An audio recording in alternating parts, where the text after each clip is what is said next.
UGWUMBA. Put it on air. If Nnamdi Kanu is there today, if government of Nigeria will kill Nnamdi Kanu, trust me, normalcy will start coming. Kwanyere mba anyị ugwu, kwanyere Igbo ugwu. Ikwu nyụrụ ahụ si ụmụnne ya kweri egwu. Asị mba na anya ada ekweri ihe ọjọọ egwu. Anyị na-ekwu eke mgbe na onye ọbụla riri nwanne ya bụ ọnụ nakpo. O wee bụrụ na nwanne anyị nwoke Chigozie Nnabugwu gara na telivishọn wee kwuo gbam si na ọ bụrụ na federal gọọmenti gbuo Maazị Nnamdi Kanu mara na okwu aga na ihe niile anyị na-achọ na udo anyị na-achọ ga-ezuru anyị oke. Ya bụ na achọ igbu ịchọta udo n'ala Igbo si gbuo nwa afọ Igbo ka udo wee dị. Anyị nabata unu n'oge ime obi nke ụbọchị tata. Mụ na onye otu m so bịa dịka unu maka na ọ na-adị na mbụ. Epechike ndị Igbo. Epechike. Onye nke m nọ. All right, regarding to that, yes, I concur with her. Let me be sincere with you. That's the last level we want to talk about now. The only way to return full normalcy, I'm saying it on air,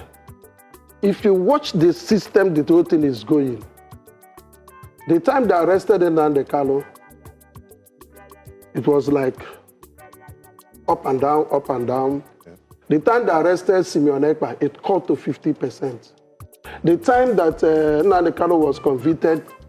it reduced to 10%. That's what we are battling now.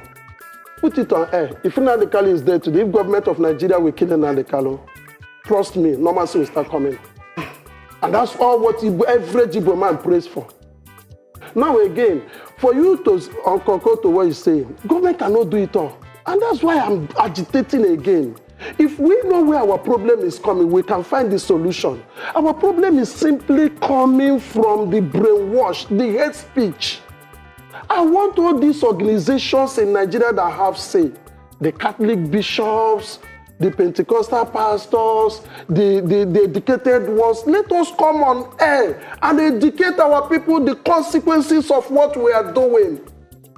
That is the only way they will shift. Military are not the Holy Spirit that is everywhere. Right. Till today, bombs still kill people in my community. Have the military not done enough to extradite the mines in the land? They have done a lot, but they plant again. Did you understand? So the only means for us to get this thing done is let every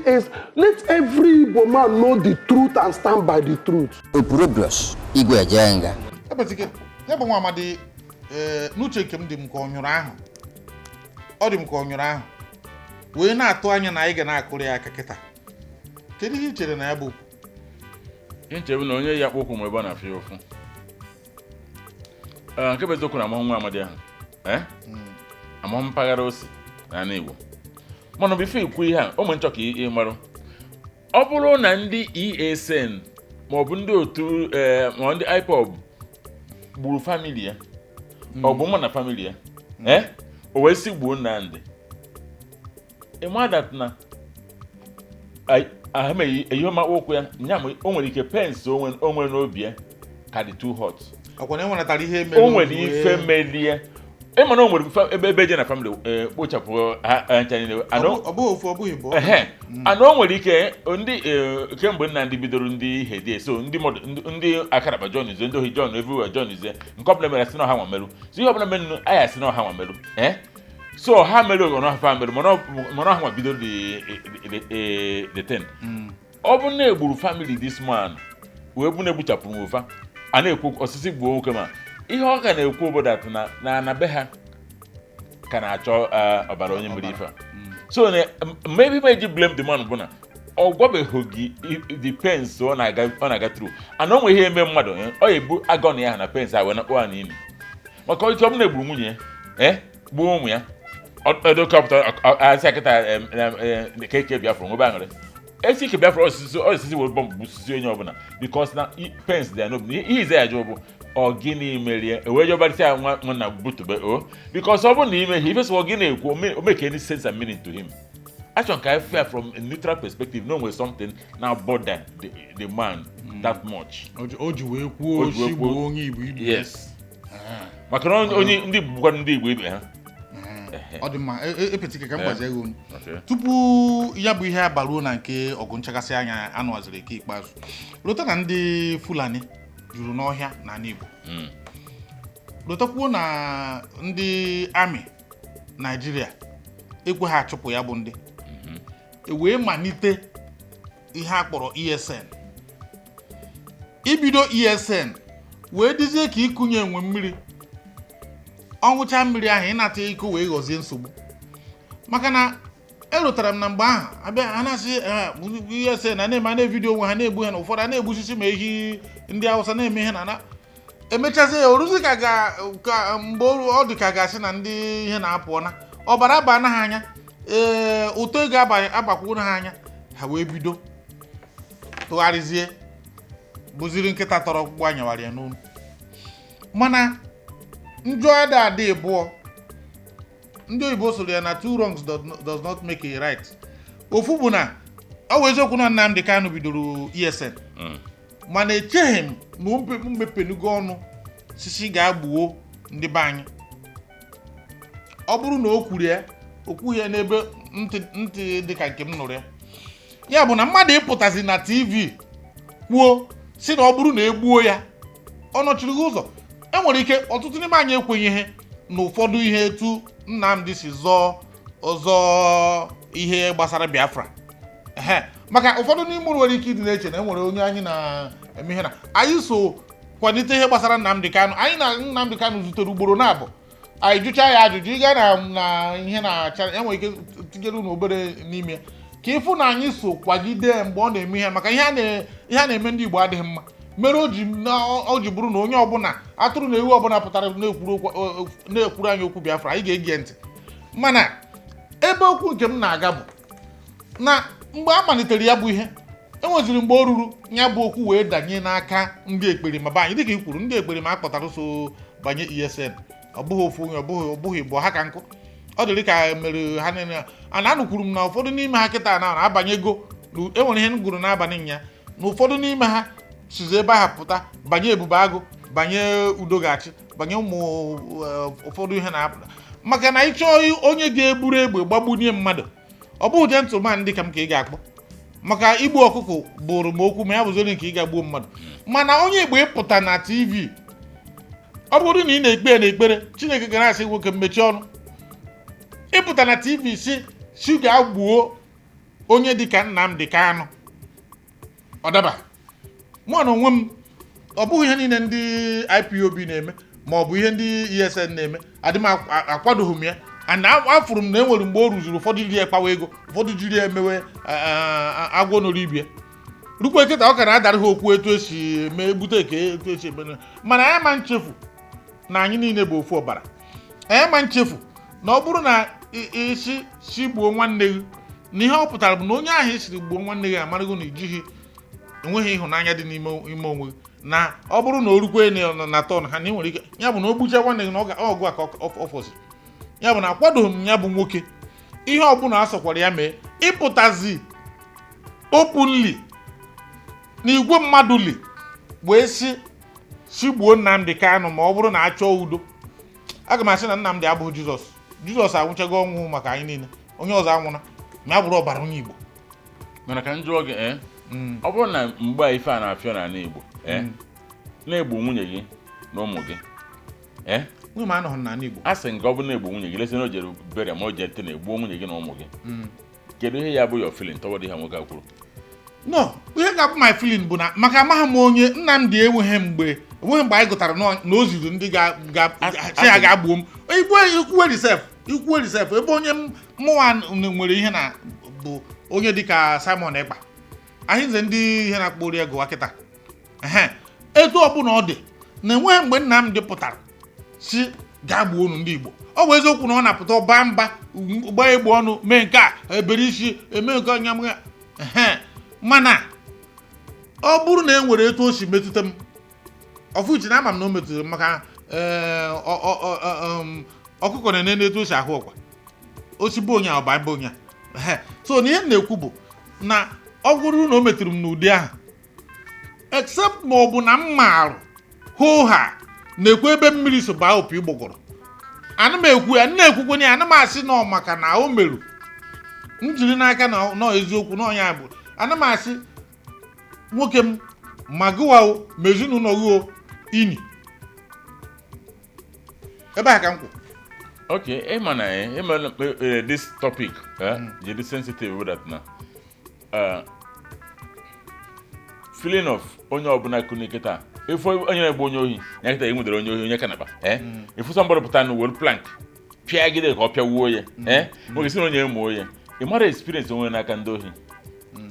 O nwere ike. E mana ọbụkite na onye ndị kidnappers nwuderu, wee tọchọọ ya maybe for 1 week. Ọpụta, oluwondo ọ na-agafe nwude kidnapper. A na-echeka je hand over to police. E mana ọpụta na onwe ke were mma kwọpịa isi. Dobe na ana. Jozenga. E mana onwere ke onye police ndị kidnappers bịaru tọrọ mama ya ma papịa gbuo ya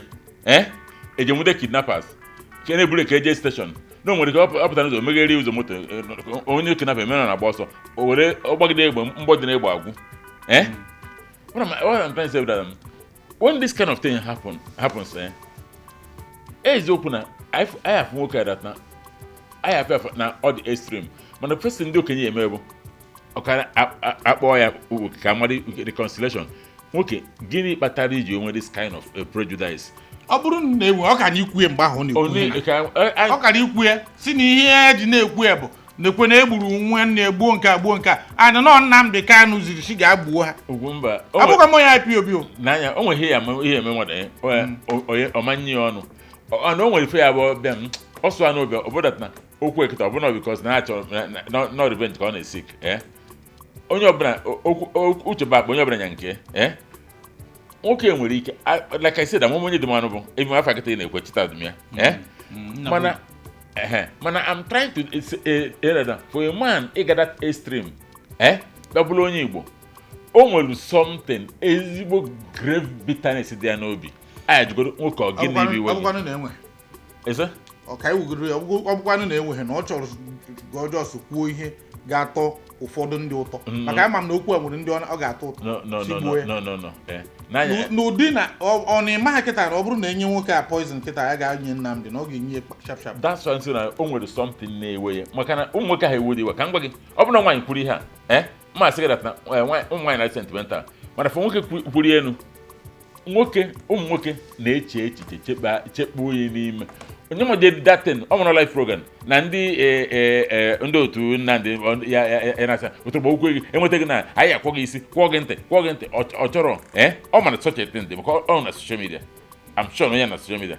maka nwezikọta onye ma ife anọ na social media ọ ya na-afụ reaction ndị a mana ha dị aggressive mana for you to say it o nwere something merụ nwoke a nnukwu ọnya dị ya n'obi o nwere ndị ya bụ enwere ife ebe nwoke a na-asa na nwa nwebeni enye nwe je ruo akpati ozu be dobe gbuo ini wee je the place ihe na je gbuo unu ruo na ekwe egbe maka na this man mbụ na Bible Jonah ka ndị Nive mechara family ogwo onwe na-agbazi ọsọ nke ka eme Chukwu wee sị ya nwoke jee ka ije preach Nive ọ sị nyanwa na ọ dịrọ possible ọ na-akpụ ụgbọ ọsọ gbagbuo n'ime ụgbọ Chineke sị anyị ebe ọsọ gị na-eje tata na-ejere Nive tụtụrụ ya iwu n'ime mmiri wuo na ebere tọpịa na Nive mbụ well like they said okunie instead he preach ihe ọ chọrọ ka dị Nive gbuo ya ozugbo ọ sị bịa ụnụ ncha ya anwụ Chineke gbuo ncha niile otu ụnụ ncha niile gbuo ihe o ji kwuo bụ ka ndị ahụ ka ha nwere ha dị violent ka ha wee sị ha nwere enweta ka e gbuo ya o kwuzie ndị atọ ọnụgharịa raụnd si biko na Chukwu ewe n'iwe Chukwu gbaghara anyị owutebia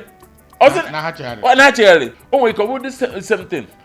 so di ha mee ana m like isi dan ka ọ nwee egodu kedu ihe prompt mmadụ ikwu di ha because na onye ọbụla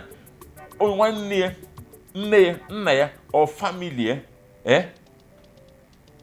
they affected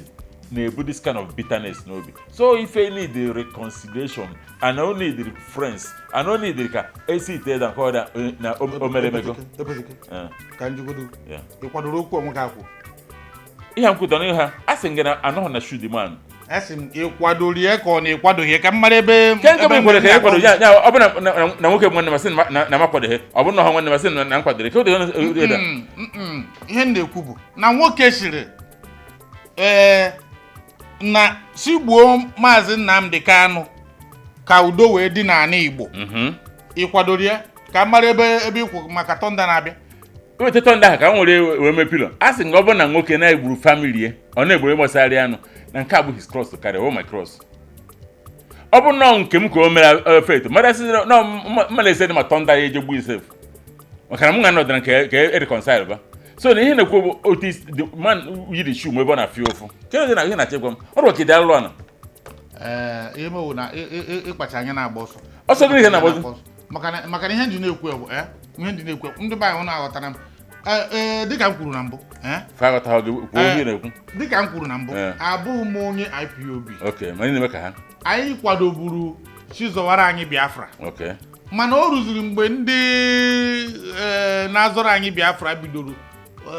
buzie ikiri na-ata anụ onwe ụfọdụ n'ime anyị wee sị mba dịka anyị nta akụkọ enwebeghị ndị na-azọ Biafra anyị na-enwebeghị anyị na ha na-anọbeghị ka anyị kwalite ihe ha na-eme ka anyị gwa ndị Igbo jiri asụsụ be anyị gwa ndị be anyị nekwa ihe ha na-eme mana e nweziri mgbe o ruru anyị fụwazie na ya bụ aka bụkwa aka Jacob na onu bụ onu iso onwe isi ka anyị mana ọ bụghị ya ga-eme na iwe ga-ewegide m nke isi nwa afọ Igbo si ga-agbuo nwa afọ Igbo ka udo wee dị mba ofu bụ na ya bụ nwoke echeghị ya ọfụma maka na ọ bụrụ na o chere ya ọfụma ọ ga-ama ka ewezụga na Nnamdi bụ onye dị popular isi nkịta na ihe ọbụla mmadụ mere ihe epetike nwere ihe ọ ga-abụ mme kịta na isi Igbo megbo Igbo nne m bụ nna m asị gbuo gị nne ya anwụọna nna ya anwụọna Igbo nwa asịsị gbuo gị isisi gbuo m mana etu anyị makwa na mbụ Chineke person na mma mgbuni mmadụ ya bụ na mmasị nsị gbuo gị mana ọ bụ na igburu nwa m ma ọ gbuo nwunye m mmasị gbuo gị apịachigo m enweghị ọzọ na-apịachi enwere nkwụta ata ma m ka eji nnọkọta mbọchị agbago m mbọchị ọbụla ị chọrọ ise na ihe na ị na-abịa ịbịa ime obi biko ihe anyị na-ekwu bụ akwụfụ ya bụ nwa amadi kwuru ya bụ okwu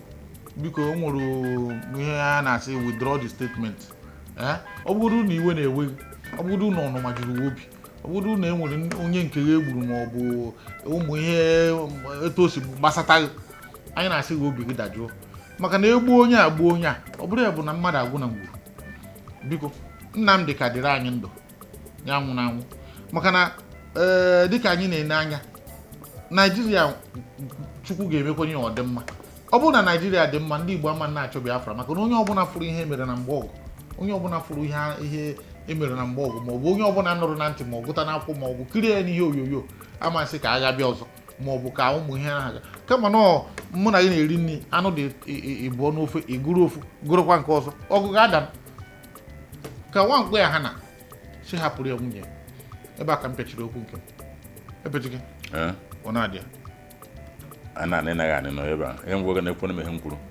na nwoke biko sị mara ihe bụ iwe nwoke mmadụ ka onye ga-aga ịmata ihe bụ iwe onye ga-aga ịmata ihe bụ ndị okenye na gị nweje nwoke na Igbo gị ka ji nwe ọhaneze gị ka ọhaneze na-arụ gịnị ka eji nwegasị ndị na onye kwuo erie nnọọ asịsị ọkwara m kweri ka ọ bụ ọ bụ na-egbu nwunye efere ịdị alụ ana ọ bụ na-egburu ihe ga-eme bụrụ ị ga-agagoro ịchọpụta wetara m ekwentị ya bụ nwoke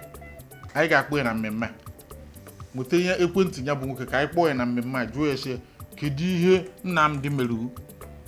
ma ọ bụ ndị ezinụlọ m Nnamdi mere iji chọọ ma ọ bụ nwunye mma Nnamdi mere iji wee chọọ ka ọ bụrụ nwaanyị na-akwado rukwa mgbe ahụ nke a pụtara kịta na ka anyị ga-atinye ọnụ si ọkpụfuru nke a nwoke dara ya